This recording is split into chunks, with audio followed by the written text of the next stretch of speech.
Yahoo, minasan! So, for today's video, nandito tayo sa Hiroshima, Miyajima. And, ayun lang. So, nandito na tayo sa sakayan ng ferry. Ferry? Lumipad bigla. Daming tao, guys. Kasi sobrang sikat nito. I-search nyo siya sa kahit saang app. Itsukushima. Miyajima siya. Ayan. Hindi masyadong malinis yung dagat. Parang ano sa school, pag may pupuntahan sila. Grabe ang oily ko. Para pwede na ako magprito ng mantika. So, waiting muna kami dito. Are you excited? Yes. Ilang beses tayo nakapunta dito, diba? Dinala tayo ni Papa ng bata. 15 times pa kami. Hinahanap yung camera. Nung bata pa kami, dinala na kami ni Papa dito. Hi! Hi. Malapit. So, merong upuan dito, guys, sa taas. Safe naman siya. Dito na lang kami ni Aska. And we're here. Hindi namin mapapakita sa inyo ng maayos yung view. Kasi sobrang lakas. Oo, pag pupunta kasi kami dito, guys, usually summer. Kapag June kasi sa Japan, maulan talaga. Peak season ng rainy season. Peak na season. Tignan nyo, guys. Sobrang maulan. Saka sa gabi na lang tayo. Baka... pay yung pera. Ang sikat kasi to, guys, kasi may almost 100 plus over na deer sila dito. Sa katulad din sa Nara, which is in Kyoto.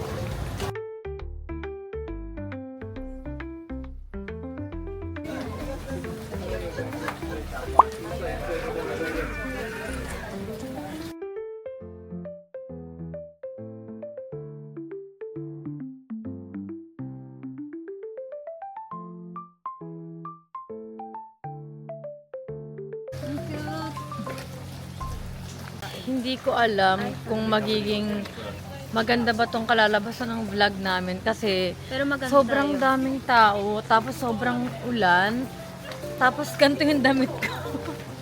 Ako lang yung nakaganto, guys, lahat sila naka long sleeve and boots, sandals, ganyan. Ako lang yung naka slippers. Tignan nyo, guys, walang kabasu-basura sa Japan. Ito lang. Pag nagpunta ka dito, tikman nyo to. Pinaka-favorite namin is yung custard. Dito yung tipo na maguguluhan kayo kung saan kayo kakain. Kasi sobrang dami nilang cafes and restaurant.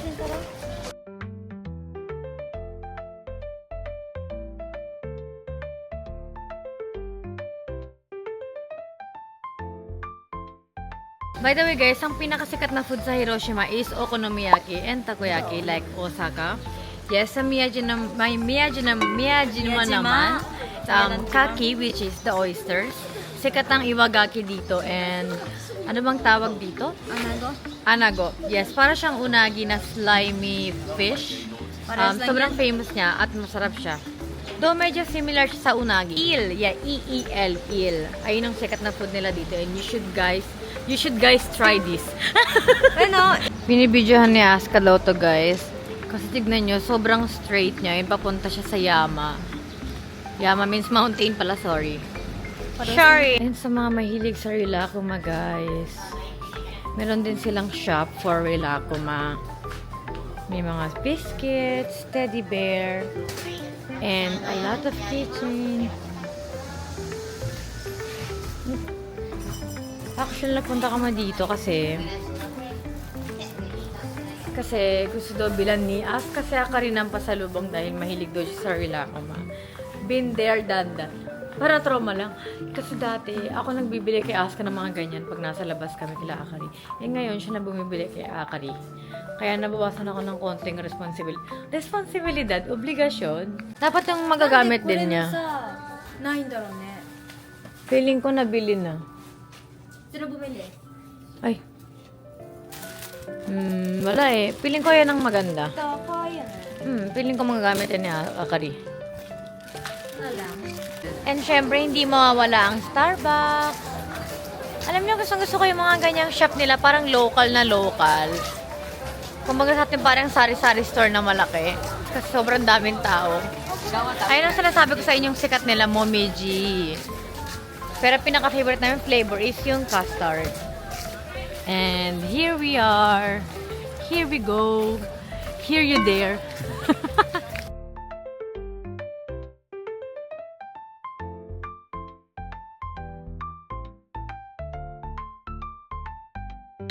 So, yun lang talaga guys kung bakit kami nagpunta dito is para makita mga deers and the famous Itsukushima Shrine.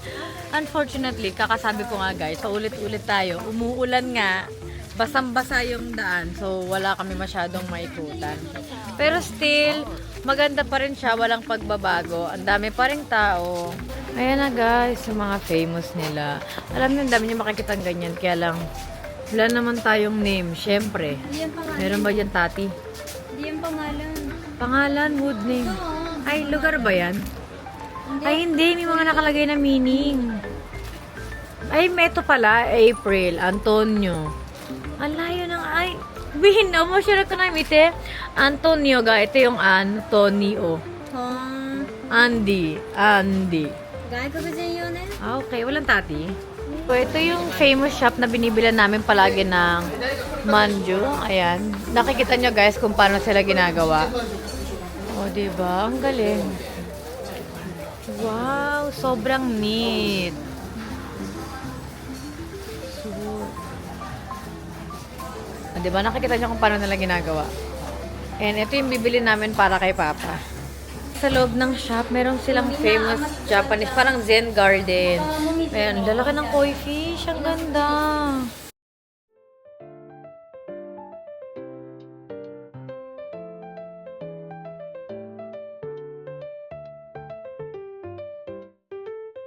So, ito yung famous na oyster nila, guys. Steam lang siya. Umorder pa ako ng isa na soy sauce with butter.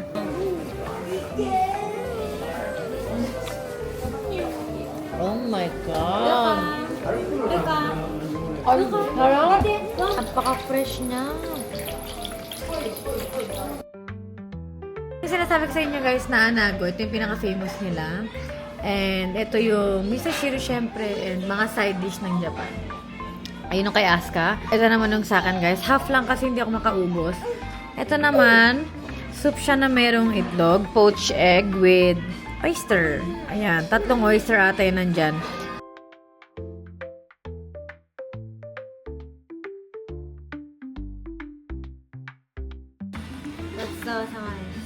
Ay, gotsa sama deshita guys. Sobrang sarap. Alunin ko na yun. So guys, dito na namin natapusin ng video kasi pauwi na rin kami at mumuulan. Masyado kaming maraming bit-bit. Ayan. Ang dami namin bit-bit kaya kailangan na namin magmadaling umuwi. Pero sobrang saya dito sa Itsukushima. Babalik kami ng August or July ganyan. Yun lang guys. Bye-bye!